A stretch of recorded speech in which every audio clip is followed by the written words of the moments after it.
बोलो। मेरे पापा भगवान जी को नहीं मानते, मैं क्या करूं? बेटा कहाँ है तुम्हारे पापा? नहीं आई हूँ। भगवान जी को नहीं मानते? नहीं। आप मानते हो? हाँ। कितना? बहुत। कहाँ रहती हो आप? कवर्धा में। ओह, अब आपके पापा यदि आ जाएं तो हम उनकी क्लास लगाएं। ठीक है। वो मुझे पूजा नहीं करने देते। क्या बोलते हैं? कि पूजा ये फालतू चीज मत करा कर। अच्छा, जय श्री राम, जय बागेश्वर राम। धाम, जय हो गुरु जी की। ये मेरी बेटी है गुरु जी। मैं डॉक्टर जूही सोनवानी हूँ। अब मैं एमपी की बेटी हूँ और बहू छत्तीसगढ़ की हूँ। मेरा जन्म जो है छतरपुर में ही हुआ है और मेरा जो बचपन है वो भी छतरपुर में ही बीता है। तो ये जो प्रश्न कर रही है बिल्कुल सही है। और इसके पापा नहीं आए। मैं डॉक्टर होते हुए भी मैं हर जगह जहाँ आपकी कथा होती है पूरी कोशिश करती हूँ कि मैं ही नहीं, मेरी चारों जनरेशन, मतलब कि मेरी माँ, मेरी नानी भी आई है, 4 साल की बेटी से लेके 80 साल की नानी, जहाँ भी आपकी होती है एमपी छत्तीसगढ़ में, मैं पूरी कोशिश करती हूँ कि मैं वहाँ पहुँच जाऊँ और पूरे परिवार को लेकर पहुँचूँ। सब मना करते हैं, सब बोलते हैं कि तुम इतना पढ़ी लिखी हो, तुम डॉक्टर हो। मैं एमडी पीडियाट्रिशियन हूँ महाराज जी, चाइल्ड स्पेशलिस्ट। तो आपसे थोड़ा सा एक निवेदन भी है कि हमारे मतलब मध्य प्रदेश में नहीं, हमारे भारत के लिए बहुत बड़े गौरव की बात है कि कैंसर अस्पताल वो भी सनातन धर्म से जुड़ के बन रहा है।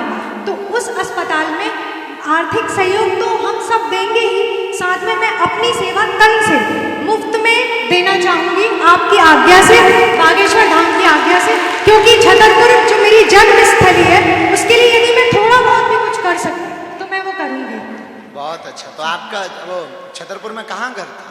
छतरपुर में मेरे पापा जो है वो एग्जीक्यूटिव इंजीनियर थे, तो नगर पालिका में जो धर्मशाला है वहीं पे ही हम रहते थे। अरे वाह। और महाराज जी थोड़ा सा, क्योंकि हम कई बार आते हैं लेकिन मिल नहीं पाते, सिर्फ कथा में बैठते हैं, सत्संग सुनते हैं। ये बेटी भी आती है, मेरी ये बड़ी बेटी है, ये भी आती है, ये मेरी माता श्री है, ये भी हमेशा आती है, और ये मेरा भाई है क्योंकि ये सरकारी नौकरी में है और बागेश्वर धाम की कृपा से ही इसकी नौकरी लगी है, तो ये नहीं आ पाता, लेकिन आज ये आया है। ये मेरी नानी 80 साल की है, ये भी आई है। माता जय जय। हम पूरी कोशिश करते हैं महाराज जी कि एमपी छत्तीसगढ़ में जहाँ जहाँ आपकी कथा, मेरे बच्चे और सनातन धर्म को मैं पूरी तरह से आपके साथ और भगवान की कृपा बढ़ाती रहूँ। ये बहुत सुंदर। ये भी सेवक है हमारा, ये भी सागर का है और ये भी हमारे साथ आता है। बहुत अच्छा।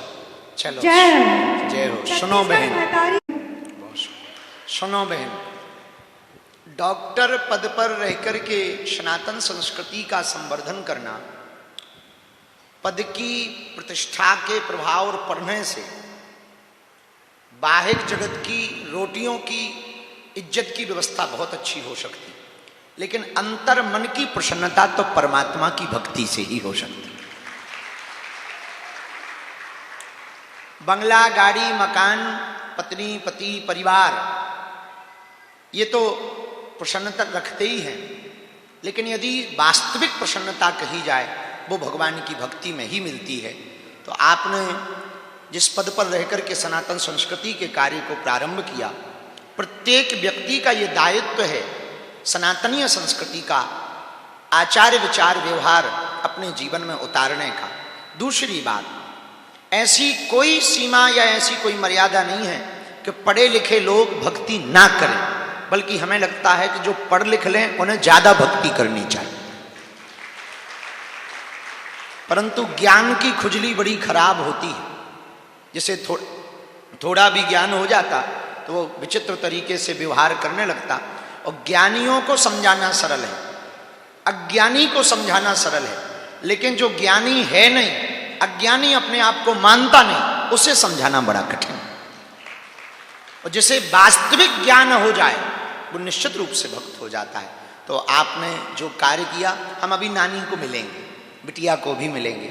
और जो दूसरी बात आपने कही कि धाम पर आप अपनी मातृभूमि पर सेवा करना चाह रही, 2027 में उद्घाटन होने के बाद अपोलो की टीम के साथ में हमने अनुबंध किया है संचालन का, तो एक मेल बनाई है, वो मेल हम सोशल मीडिया पर डाल देंगे। तो आप अपना पद नाम उस पर डाल देना, तो आप हॉस्पिटल में सेवा के लिए जितना भी आपके पास छुट्टियों का समय रहे वो धाम पर सेवा कर सकते हैं। जय हो, खुश रहो। तीसरा था आपका विषय कि पति भगवत भक्त नहीं है तो क्या करें। पति नहीं है पर आपकी भगवत भक्ति और बेटी की भगवत भक्ति से उनको भी निश्चित रूप से पुण्य मिल रहा है। और एक दिन ऐसा आएगा, आप अपने रास्ते से बिल्कुल मत भटकना, अपने रास्ते पर अडिग होकर के बने रहना। एक दिन वो भी आपकी भक्ति को प्रसन्नचित्त होकर के स्वीकार करेंगे और वो भी भगवत भक्त बनेंगे। सीताराम। क्योंकि पढ़े लिखे लोगों को तर्क बहुत चाहिए। चलो,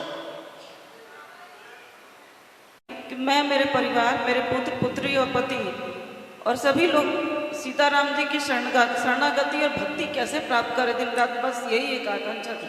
बहुत सुंदर बात की, बहुत सुंदर बात की, बहुत अच्छा। सुनो, बस भक्ति की कामना चाहते हैं, बस सीताराम जी का दर्शन चाहते हैं, बस। वाह वाह, बहुत सुंदर, बहुत की भक्ति की भावना रखते हैं। सुनो, भगवत भक्ति का आशीर्वाद महापुरुषों के संतों के पास तो होता ही है, पर हमारा एक ही बात मानना है, ये उत्कंठा जो आपके अंदर है, ये उत्कंठा सदैव बनी रहे और तीक्ष्ण हो जावे। ये उत्कंठा भगवान के मिलन के लिए जब बेचैन करने लगेगी तो यही उत्कंठा आपको श्री सीताराम जी के दर्शन कराएगी। प्रणाम।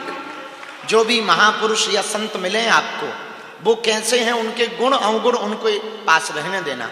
आप तो अपनी वृथा एक ही सुनाना कि हमको महाराज जी आशीर्वाद दो कि हमको श्री सीताराम जी के दर्शन होवें और हम पर श्री सीताराम जी की हमारे ऊपर और हमारे परिवार पर कृपा बनी रहे। ये मांग एक दिन आपको सही महापुरुष के पास ले जाएगी, वो तुम्हारे बाहें पकड़कर राम जी के चरणों में रख देंगे। इतने में ही तुम्हें श्री सीताराम जी के दर्शन हो जाएंगे। प्रणाम गुरु। जय जय जय जय, आशीर्वाद बहुत अच्छा है। सीताराम गुरुजी। सीताराम। एक प्रश्न था मेरा, बचपन से हम धारावाहिक में और गानों में भी सुनते जाते हैं कि राम सेतु बनते समय एक गाना था, वो पत्थर भी तैरे जिस पे लिखा हुआ श्री राम। तो अगर ये कहावत सच है कि पत्थर पे श्री राम लग के अगर पानी में भेजे और तैर रहा है, तो जितने भी वानर सेना थे और जितने भी थे वो नाम के ऊपर से कैसे चल के गए? बहुत सुंदर प्रश्न है, बहुत तार्किक बात है। चलो सुनो, इस प्रश्न का जवाब मुझे आज तक नहीं मिल पाया, मैं कई बड़ों से पूछा हूँ। जरूरी नहीं कि हम बहुत सटीक दे पाएं, पर जैसा दे पाएं उसको यथोचित तरीके से आप स्वीकार करना। सुनो जी, पत्थर पत्थर में राम नाम लिख करके तैराया गया। रामचरितमानस में भी वर्णन है कि प्रभु के नाम से पत्थर तैरे। प्रभु के नाम से पत्थर तैरने का मतलब है भगवान नाम का स्मरण करते हुए लिख करके पत्थरों को तैराया। पर इसका एक तर्क हमको अभी अभी मन में हमारी प्रेरणा आई, जो हम आपको कहना चाह रहे हैं। नाम तो सर्वत्र है, बानरों के मुख पर भी नाम है, जिह्वा पर भी नाम है, सर्वत्र नाम ही नाम है। हमको लग रहा कि राम नाम के ऊपर पैर ना रखे होंगे बानरों ने, हनुमान जी ने तो कदापि ना रखे होंगे, ऐसा हो भी नहीं सकता है। तो नाम कह करके पत्थर तैराए गए होंगे, तो पत्थर तैरे होंगे।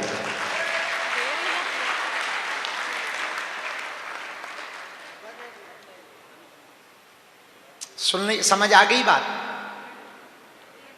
बोलो बागेश्वर धाम की। गुरुजी, मेरा आपसे एक प्रश्न है। अभी भी मेरा बहुत मन था तो हनुमान जी ने मेरी अर्जी सुन ली। अब मेरा प्रश्न है कि बागेश्वर धाम की स्थापना कब हुई थी और उसके पीछे की कहानी क्या है?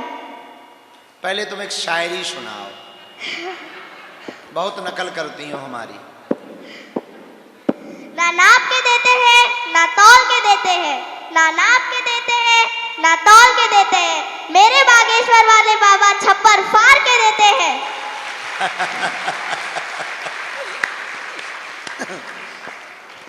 सुनो, पूज्य श्री की थी उत्तराखंड के बागेश्वर जिले में जो बागनाथ मंदिर है, वहां पर जो महादेव विराजमान है, उन्हीं के जैसे स्वरूप के महादेव, उन्हीं की जैसी तीक्ष्णता उसी काल के बागनाथ मंदिर जो उत्तराखंड का है, उसी समय के बाद की समकक्ष की स्थापना बागेश्वर धाम की मानी जाती है।